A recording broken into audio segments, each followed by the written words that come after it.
Hi guys, hello. कैसे हैं आप सभी लोग हैं?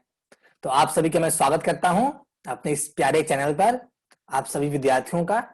तो आई होप, मैं आशा करता हूं कि आप सभी लोग CSIR नेट की प्रिपरेशन अच्छे ढंग से कर रहे होंगे और मेरे लेक्चर को रिवाइज कर रहे होंगे। ओके, तो चलिए आगे बढ़ते हैं और देखते हैं आज क्या पढ़ने वाले हैं इस लिपिड के लेक्चर नंबर 7 में। Let's see. तो आज का टॉपिक रहेगा, we are going to discuss about blood group determinants. ये क्वेश्चन आया हुआ है।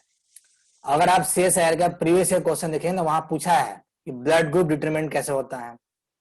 एस्ट्रोल्स के बारे में बताऊंगा, इस पर भी क्वेश्चन आ चुके हैं। Guys, kindly ignore the background noise, kindly ignore it. Then I will talk about examples of sterols. Lastly I will be covering about inherited diseases. चलिए गाइस, स्टार्ट करते हैं, देखते हैं क्या है। चलिए, तो अगर हम बात करें कि blood group determinants, let's say कि हमारे पास हम 3 ब्लड ग्रुप पढ़ते हैं जो हमारे बॉडी में, हमारे ब्लड में होता है, ABO। तो सवाल है कि इस ब्लड ग्रुप ABO, इसकी बायोकेमिस्ट्री क्या होनी चाहिए, इसकी बायोकेमिस्ट्री क्या है, इसकी ओरिजिनेशन कहां से होती है, इसी के बारे में डिसाइड करेंगे। तो हमने जो आपको पढ़ाया था ग्लाइकोस्फिंगोलिपिड, पढ़ाया आपको ग्लाइकोस्फिंगोलिपिड। यही ग्लाइकोस्फिंगोलिपिड डिटरमाइन करते हैं कि किस टाइप का ब्लड ग्रुप होना चाहिए। ब्लड ग्रुप A होना चाहिए, B होना चाहिए या O होना चाहिए। चलिए देखते हैं इसको। तो देखिए क्या होता है, मैंने यहां डायग्राम बनाया है। ये सेरामाइड का स्ट्रक्चर, ध्यान से देखिएगा। ये क्या है? सेरामाइड का स्ट्रक्चर है। इसमें क्या है? एस्फिंगोसिन है। एस्फिंगोसिन के ये कार्बन नंबर 1 है, दिस इज कार्बन नंबर 2, यहां 3rd है। तो सेकेंड कार्बन पर क्या होता है? सेकेंड कार्बन पर एक एमीन ग्रुप है, उस एमीन के साथ फैटी एसिड ज्वाइंट है वाया एमाइड बॉन्ड। यहां तक सबको क्लियर है, आशा करता हूं। फिर क्या देखोगे, इनके C1 कार्बन पर कोई भी फॉस्फेट ग्रुप नहीं है, बल्कि यहां क्या है? यहां पर ओलिगोसैकेराइड है। क्या है? ओलिगोसैकेराइड है। तो ये देखिए स्ट्रक्चर, इसी तरह आपको याद रखना होगा। ग्लूकोज, गैलेक्टोज, एन-एसिटाइल, गैलेक्टोसामीन, गैलेक्टोज और गैलेक्टोज से लगा हुआ है फ्यूकोज। ये सब क्या है? कार्बोहाइड्रेट है। यहां तक क्लियर है बेटे? कोई दिक्कत नहीं आपको? आशा करता आप समझ पा रहे हैं। जब कोई ऐसा स्ट्रक्चर दिखाई दे तो ये है ओ एंटीजेंस। यानी आपको पता होना चाहिए कि हमारा जो आरबीसी है, रेड ब्लड सेल, इस आरबीसी के सेल मेम्ब्रेन पर जब ये सेरामाइड का, जब इस सेरामाइड का ऐसा स्ट्रक्चर आरबीसी के सेल मेम्ब्रेन पर इंबेडेड हो तो ये ओ एंटीजन को कोड करता है। ठीक है, ये ओ एंटीजन के लिए रिस्पॉन्सिबल होता है। क्लियर? यहां तक आप सबको कोई दिक्कत नहीं है और आपको पता है कि ओ एंटीजन ये हो गया। अगर हम एंटीजन ए की बात करें तो आप जरा ओ एंटीजन और ए एंटीजन दोनों के स्ट्रक्चर में जरा सिमिलैरिटी देखिए आप। ग्लूकोज यहां भी ग्लूकोज होगा, राइट। गैलेक्टोज यहां भी गैलेक्टोज होगा, यहां भी गैलेक्टोज एन स्टाइल होगा।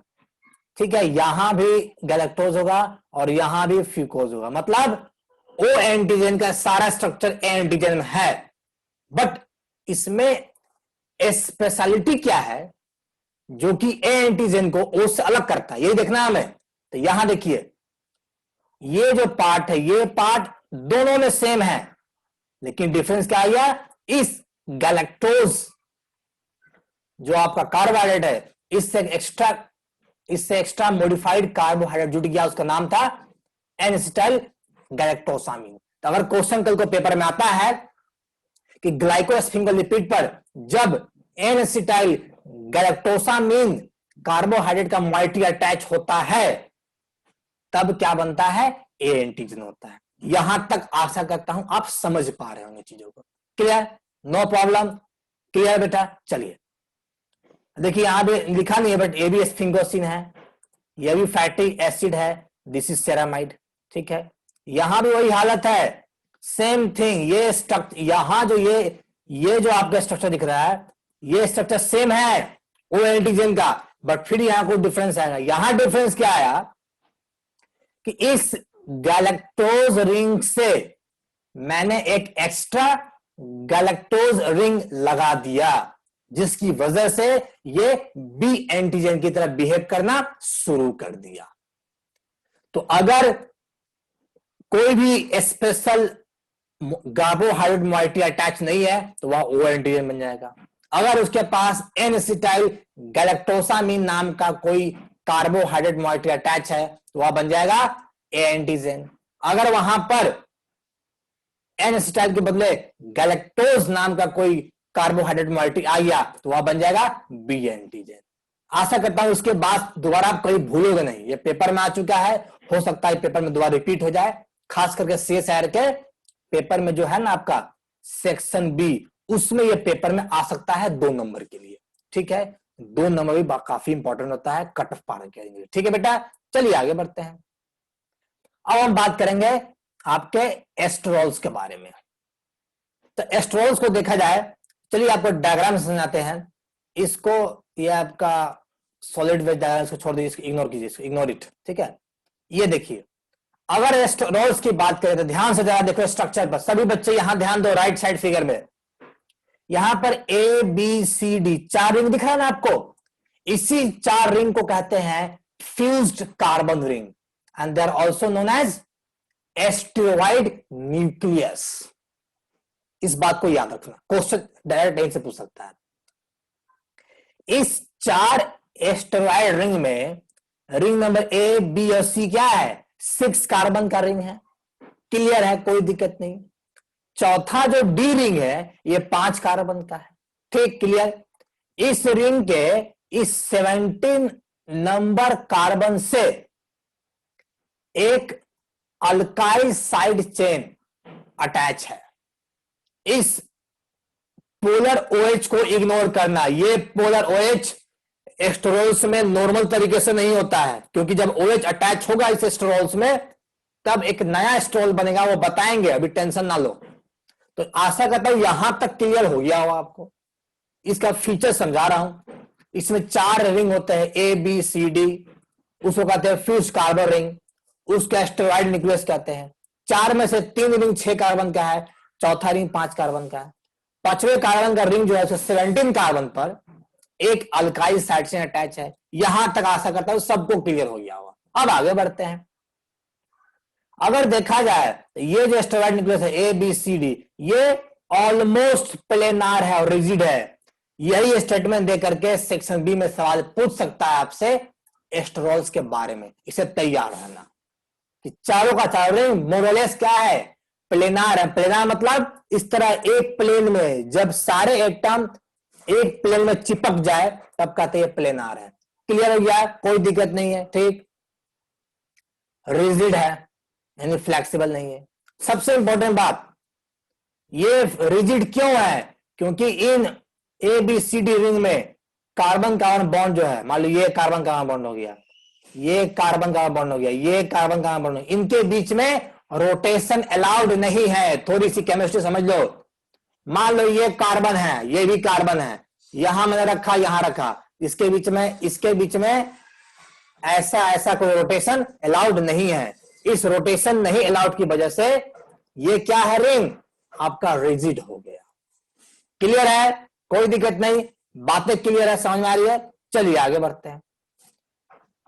अगर देखा जाए ये एस्टेरो रिंग का कोई प्रिकर्सर है, कौन उसको बनाता है? तो आइसोप्रीन यूनिट 5 कार्बन का, क्विनोन्स एंड डोलिकॉल्स, ये सभी मिल करके एस्टेरोल्स को बनाते हैं। कल तो यही सवाल पूछ सकता है। मतलब ये सारे पॉइंट स्टेटमेंट बना करके 4-5 स्टेटमेंट बना करके सेक्शन C में डाल लेगा आपके लिए। तो याद रखना पड़ेगा, वरना क्वेश्चन फंस जाओगे। ठीक, क्लियर, कोई दिक्कत नहीं। इसका रोल देखा जाए, एस्टेरोल्स का रोल यही है कि ये एस्टेरॉइड हार्मोन्स, जितने भी आपके एस्टेरॉइड हार्मोन्स है, जैसे कि टेस्टोस्टेरोन, टेस्टोस्टेरोन क्या है? मेल एस्टेरॉइड हार्मोन्स है। ठीक है, उसके टेस्ट से बनता है। बाइल एसिड्स हो गया, प्लस फीमेल में बनता है, आपको पता है, एस्ट्रोजेन। एस्ट्रोजेन फीमेल में बनता है, जो अगेन एक एस्टेरॉइड हार्मोन्स है। सबको क्लियर है? यहां तक कोई समस्या नहीं। आगे बढ़े हम, चलिए आगे बढ़ते हैं। अब बात करेंगे सम एग्जांपल्स ऑफ एस्टेरोल। पहला एग्जांपल है कोलेस्टेरॉल्स। जब आप एस्टेरॉल्स में इस कार्बन नंबर 3 पर ए रिंग नंबर ए के कार्बन नंबर 3 पर जब एक अल्कोहल ग्रुप जोड़ दोगे तो ये बन जाएगा कोलेस्टेरॉल। ये एम्फीबोलिक होता है, सॉरी ये एम्फीपैथिक होता है। क्यों? क्योंकि इसमें एक पोलर हेड ग्रुप है जो OH हो गया, दूसरा इसमें अल्काइल चेन्स होता है, जैसे ये अल्काइल चेन्स हो गया, ये स्टेरॉइड न्यूक्लियस हो गया, इसलिए ये एम्फीपैथिक होता है। कल को यही सवाल आपसे पूछ देगा। मोस्ट इंपॉर्टेंट, ये कोलेस्ट्रॉल यूकैरियोट के सेल मेम्ब्रेन का जो लिपिड बैरियर है उसके बीच में पाया जाता है। अगर मैं आपको स्ट्रक्चर दिखाऊं, यहां पर थोड़ा सा दिखा दूं आपको, अगर आप पढ़े होगे, थोड़ी सी भी पढ़े होगे अगर सेल बियोलॉजी, आपको पता होना चाहिए इन फैटी एसिड के जो टेल होता है, फैटी एसिड टेल जो होता है, पूंछ जो होती है, इसी पूंछ के बीच में कहीं पर आपका ये स्ट्रॉल्स पाया जाता है। क्यों? क्योंकि इस कोलेस्ट्रॉल का काम क्या है guys, ignore the background noise. इस कोलेस्ट्रॉल का काम क्या है कि जब लिपिड का बैरियर ज्यादा फैले, एक्सपैंड करे, तो उसको एक्सपैंड होने से बचाना है। जब ज्यादा कॉन्ट्रैक्ट करे ठंडा का समय में तो ज्यादा कॉन्ट्रैक्शन से बचाना है, और ज्यादा फैलने की कोशिश करे तो ज्यादा एक्सपेंशन से बचाना है। यानी ओवरऑल ये फ्लूइडिटी को मेंटेन रखता है कोलेस्ट्रॉल, इतना याद रखिएगा बस, ठीक है। प्लांट में पाया जाता है स्टिग्मा एस्टेरॉल। फैक्चुअल सवाल, डायरेक्ट सेक्शन बी में सवाल आएगा, ध्यान रखना। फंगस में पाया जाता है एर्गोस्ट्रॉल्स, ठीक है। बैक्टीरिया एट सच एस्ट्रॉल्स नहीं बनाता है, बट ये एक्सोजेनस एस्ट्रॉल यानी बाहर इन्वायरमेंट से खींच करके एस्ट्रॉल ला सकता है और सेल मेम्ब्रेन में इनकॉर्पोरेट कर सकता है। तो कल को ये सारे पॉइंट को कल को मिला करके आपसे एस्ट्रॉल्स पर क्वेश्चन पूछ के सेक्शन सी में फंसा सकता है, या इन फैक्चुअल पॉइंट को यूज करके सेक्शन बी में आपको फंसा देगा। इसलिए ये सारे पॉइंट याद रखना और तैयार रहना, आपसे सवाल जरूर बनेगा। तो यहां पर क्या होता है, एस्टेरॉल्स होता है। क्लियर हो गया? आगे बढ़े, कोई समस्या नहीं, चलिए आगे बढ़ते हैं। अब देखिए एक बात बताता हूं कि कभी कभी लिपिड, किसी भी पर्टिकुलर लिपिड के एक्सेस एक्यूमुलेशन की वजह से टिश्यू में डिजीज होता है, वह इनहेरिटेड डिजीज होता है। देख लो, एक कंसेप्ट याद रखना कि जो लिपिड, जो पोलर लिपिड है मेम्ब्रेन में, वह हमेशा एक मेटाबॉलिक टर्नओवर दिखाता है। इसका मतलब क्या है कि जितने रेट से लिपिड मेम्ब्रेन में लिपिड जिस रेट से टूटता है उसी रेट से बनता भी है। This is called turnover. यानी अगर कहा जाए, टर्नओवर कहा जाए तो rate of degradation balanced by rate of what formation. ये एक मेटाबॉलिक टर्नओवर है, इसका मतलब यही होता है। ये टर्नओवर का मीनिंग हम बताएं, this is the meaning of turnover number. अगर इसी टर्नओवर नंबर में कोई डिफेक्ट आ जाए, कैसे डिफेक्ट आएगा? ये डिफेक्ट आता है due to absence of certain enzyme. इसी डिफेक्ट्स की वजह से पर्टिकुलर लिपिड का एक्यूमुलेशन हो सकता है बॉडी में, उस कारण से एक पर्टिकुलर डिजीज बॉडी में कॉज हो सकता है। तो लाइसोजाइम्स में एंजाइम्स होते हैं, बहुत सारे हाइड्रोलिटिक एंजाइम्स होते हैं। ये एंजाइम हेल्प करते हैं लिपिड के ब्रेक डाउन में। इसी लाइसोसोम्स के, जब मान लो कि ये प्रत्येक एंजाइम है और इसमें बहुत सारे एंजाइम्स होते हैं और प्रत्येक एंजाइम्स का अपना पर्टिकुलर बॉन्ड क्लिक करता है, याद रखना। आगे अगले क्लास में बताएंगे सारे डिजीज के बारे में। तो कहता क्या है कि अगर एस्फोंगस लिपिड का डिग्रेडेशन इंपेयर्ड हो जाए, डिस्टर्ब हो जाए, कैसे? Due to defects in some of the enzymes. इस कारण से क्या होगा कि वह पर्टिकुलर लिपिड टूटेगा नहीं, उसका कंसंट्रेशन बॉडी में बढ़ जाएगा, और जब बढ़ेगा बॉडी में तो क्या होगा, उससे हमें डिजीज कॉज हो सकता है। मैं एक एग्जांपल लेता हूं डिजीज का, आप लोग याद रखना, ये पेपर में आ चुका है, सीएसआई के पेपर में। टे-सैक डिजीज क्या होता है? टे-सैक डिजीज। ये डिजीज कब होता है? जब गैंग्लियोसाइड मोनो करके होता है लिपिड का पर्टिकुलर मॉइटी, जब इसका डिग्रेडेशन हो जाएगा। इसका जब डिग्रेडेशन हो जाता है, यानी इसके डिग्रेडेशन में कोई भी इंपेयरमेंट होगा, कोई भी डिस्टर्बेंस होगा, तो क्या होगा, आपका टेस्टक डिजीज बॉडी में कॉज होता है। ये पेपर में आया हुआ सवाल है। तो इन तमाम डिजीज के बारे में हम अगले क्लास में डिटेल में पढ़ेंगे, ठीक है। तब तक के लिए बहुत बहुत धन्यवाद आपका कि आपने मेरे लेक्चर को सुना और एंजॉय किया। इसी तरह सारे बच्चे आप हमारे लेक्चर को देखते जाओ, अपनी प्रिपरेशन पर एक लाइट देते जाओ और रिवाइज करते जाओ, पेपर आपका पक्का निकलेगा। इसलिए मैं छोटे छोटे इंटरवल का लेक्चर बनाता हूं ताकि आपको ज्यादा समय ना लगे रिवाइज करने में।